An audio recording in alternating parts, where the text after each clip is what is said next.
lumière de tout ce que nous avons dit dans la première partie, l'introduction du principe de laïcité dans la gestion de l'État, ce n'est pas une mauvaise chose en soi. Pas du tout. L'Église catholique reconnaît, et le Concile Vatican II, quand nous parlons de concile, disons, c'est le niveau le plus élevé d'assemblée de décision dans l'Église catholique. Ce concile qui a été terminé en 1965 a sorti des documents qui ont clairement consacré la laïcité. Mais il y a une laïcité, je dirais, erronée et très agressive aujourd'hui, et qu'il faudrait quand même, je ne dirais pas dénoncer, mais aborder. En fait, au nom du principe de la laïcité, ça voudrait dire que la politique est autonome,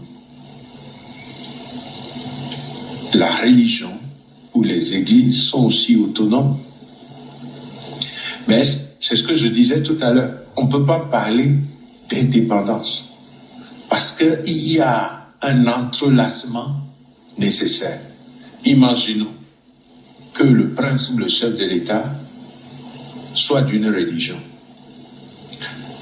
Il doit être autonome pour diriger le pays de façon laïque, mais les valeurs profondes qui l'animent, c'est des valeurs, s'il est chrétien, c'est des valeurs chrétiennes, s'il est musulman, c'est des valeurs, ainsi de suite. Donc, rien que la société elle-même comme une entité, où c'est au sein des citoyens qu'on trouve les hommes et les femmes politiques, fait qu'on ne peut pas parler d'indépendance. D'autre part, ce qui est une valeur humaine doit être partagée par tous. Or, il y a des valeurs en politique qui sont fondamentalement des valeurs évangéliques. Par exemple, la valeur de la paix. Autre exemple, le souci du bien commun. Autre exemple, la solidarité, le respect de la personne humaine, la promotion des droits de l'homme, les droits sociaux et culturels, tout ce qui est en faveur de l'homme et de son bonheur, mais est assumé pleinement par l'Église. Et on retrouve ça aussi sur le terrain politique. Le dernier élément qui fait qu'on ne peut pas parler d'indépendance, on peut trouver d'autres, c'est l'histoire humaine elle-même. Beaucoup d'États sont nés bien après les religions. Et les structures étatiques, d'une manière ou d'une autre, ont été tributaires, disons, de l'œuvre sociale des églises. Quand je prends par exemple le Togo, nous sommes nés comme État le 27 avril 1960, d'après l'histoire. Mais déjà, les écoles existaient, les centres de santé existaient, ainsi de suite. Et quand on va dans ces structures qui ont accompagné l'être humain, qui ont formé l'être humain, on va trouver les églises. L'État, un des États très laïques au monde, c'est justement la France, à cause de l'impact des siècles des Lumières et du siècle des Lumières et tout. C'est la patrie de Jean-Jacques Rousseau et tout.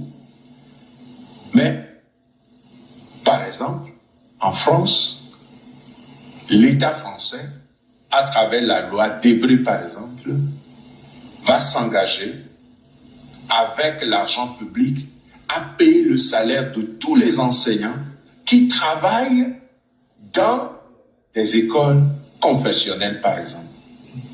C'est ça cette collaboration. Pourquoi? Parce que sur le plan social, cet État laïque reconnaît qu'au nom du bien commun, ce que l'Église catholique ou d'autres églises en France apportent en matière d'éducation est pour le bien de l'ensemble.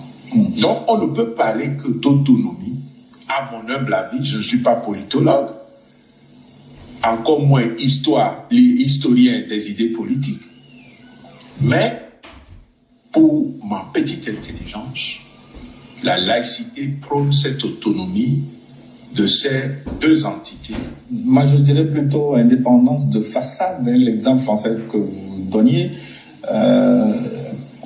contrasté par cette tradition judéo-chrétienne dont se réclament les Français. Si nous venons même en Afrique, est-ce que le pouvoir indirectement n'est pas trop influencé par le milieu religieux, parfois spirituel? L'Église catholique inspire beaucoup de pouvoir. Parfois, on pourrait même dire l'Église catholique fait et défait des pouvoirs dans l'ombre.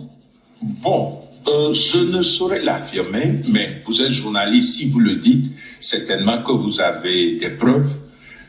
Ce que je sais, l'Église, elle est mater et magistra, c'est-à-dire que c'est une mère. Elle engendre par la foi et par le baptême. Et il est normal qu'un fils écoute sa mère. Si vous êtes catholique et que vous êtes au pouvoir, et vous ne pouvez pas écouter, par exemple, l'Église dans son enseignement, par exemple, dans la doctrine sociale de l'Église, qui est un document, je l'ai amené à l'antenne, il y a plusieurs éditions. Mais si vous êtes catholique et que vous voulez vous engager dans la vie sociale, politique, économique et autres, vous devez pouvoir connaître au moins l'essentiel de ce document. Du coup, c'est normal que, par exemple, quand les valeurs qui sont prônées par l'Église semblent ne pas être respectées, que l'Église monte au créneau. Parce que l'Église, comme mère, doit veiller sur ses enfants. Mais l'Église est aussi magistra, c'est-à-dire qu'elle enseigne. À ce titre, l'Église ne peut pas garder le silence. L'Église doit mettre la parole prophétique au cœur de la cité pour rappeler que l'homme est créé à l'image et à la ressemblance de Dieu et que sa dignité doit être respectée absolument et que des valeurs de justice, de vérité, de paix ne peuvent pas être tronquées et que la bonne gestion, la préservation de la cohésion sociale, ce sont des valeurs évangéliques. Mais si vous vous limitiez à ces grands principes, on comprendrait. Mais on reçoit de temps en temps aussi des injonctions des milieux religieux, notamment catholiques, alors que en votre sein même, l'unanimité n'est pas toujours de mise. Il y a beaucoup de divergences entre vous-même, prêtres parfois, entre évêques et archevêques. Ce n'est pas toujours l'unanimité. Injonction, je ne sais pas. Je donne l'exemple de la Synco au Congo, par exemple. Si vous convoquez la Synco, c'est un cas de figure très beau. Je vais l'expliquer. La Synco, comme conférence des évêques du Congo, a été invitée par tous les acteurs politiques congolais pour faciliter leur dialogue. Et la Synco a associé le nonce apostolique, c'est-à-dire le représentant du Vatican au Congo. C'est cette institution religieuse qui a piloté ce qui a donné naissance à l'accord de la Saint-Sylvestre.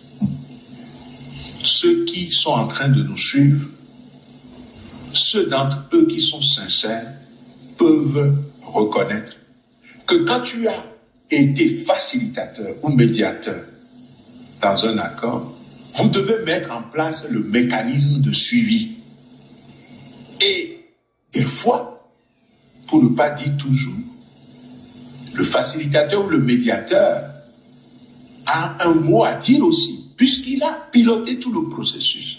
C'est comme ça que la conférence des évêques du Congo s'est retrouvée véritablement de plein pied dans la situation politique-politicienne du Congo. Et du coup, ils ne peuvent plus se taire quand l'accord qu'ils ont piloté est violé.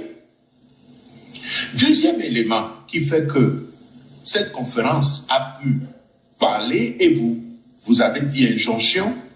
Par exemple, on peut lire comme injonction quand la conférence des évêques du Congo a dit « Si vous ne proclamez pas la vérité des urnes, nous allons proclamer. » C'est une forme de pression, mais la conférence des évêques savait ce qu'elle faisait. Pourquoi?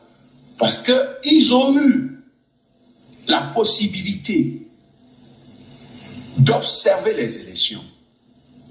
Et ils ont observé les élections comme ceux qui ont piloté cet accord. Et ils avaient les résultats. Et ils ont dit, en tout cas, vous n'allez pas mettre à nouveau le Congo à feu et à sang.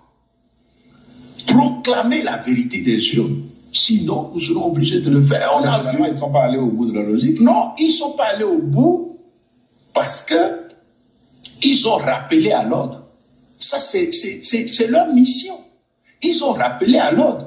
Et les acteurs politiques et la communauté internationale ont entendu et on a vu ce qui a suivi. Si c'est ça que vous appelez injonction, injonction légitime alors, parce que vous ne pouvez pas me confier une mission et en même temps m'empêcher de l'assumer jusqu'au bout.